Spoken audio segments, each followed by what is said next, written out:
Mari belajar dari Italia. Apa yang sebenarnya terjadi di Italia?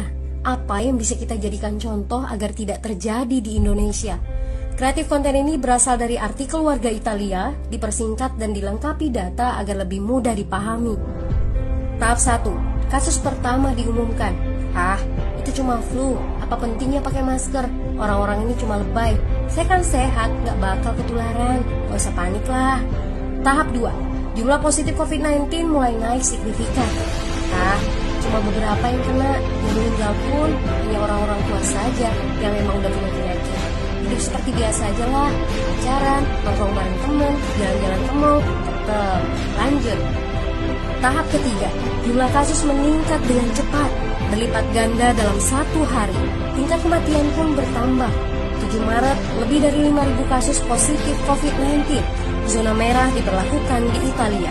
Wilayah yang dikarantina hampir 25% dari luas Italia. Sekolah dan universitas tutup, tapi tempat kerja, bar, dan restoran masih buka.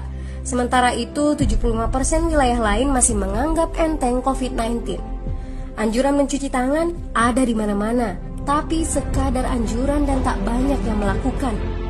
Tahap 4, jumlah kasus meningkat pesat.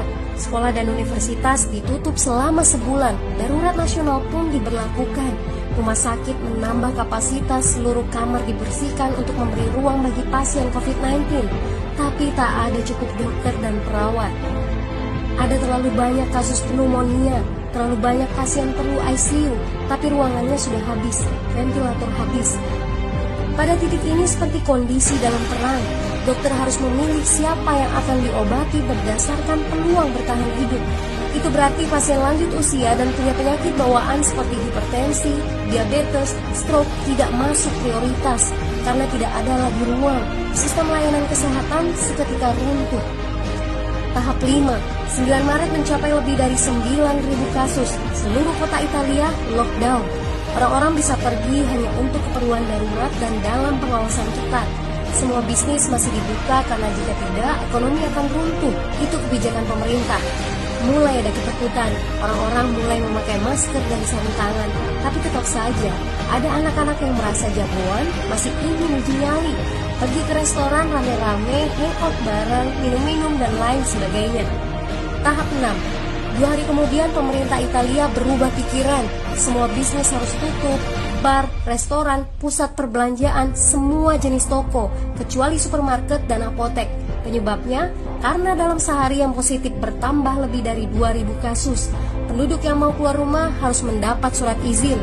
Surat izin ini didapatkan dari pos pemeriksaan polisi yang disebar di berbagai lingkungan. Yang melanggar bisa kena denda 3,3 juta rupiah. Bagi pasien positif yang tidak mau mengkarantina diri, bakal dituntut dengan pasal pembunuhan, hukuman 1-12 tahun penjara. 21 Maret jumlah korban meninggal di Italia terus meningkat melampaui Cina. Sebagai gambaran, luas Italia itu kurang lebih 2 kali Pulau Jawa. Penduduknya lebih dari 60 juta jiwa. Lalu apa yang harus kita pelajari dari Italia? Yuk, mulai dari diri sendiri, mulai dari di rumah aja. Jaga kebersihan lalu isolasi diri dan keluarga. Tidak keluar rumah kecuali sangat penting. Ini saatnya memulai solidaritas. Yang mampu harus mulai membantu yang tidak mampu. Ini adalah bentuk usaha dan doa kita semua. Semoga badai corona ini segera berlalu. Mari memulai kekompakan dengan membagikan informasi ini. Di rumah aja, mari belajar dari Italia.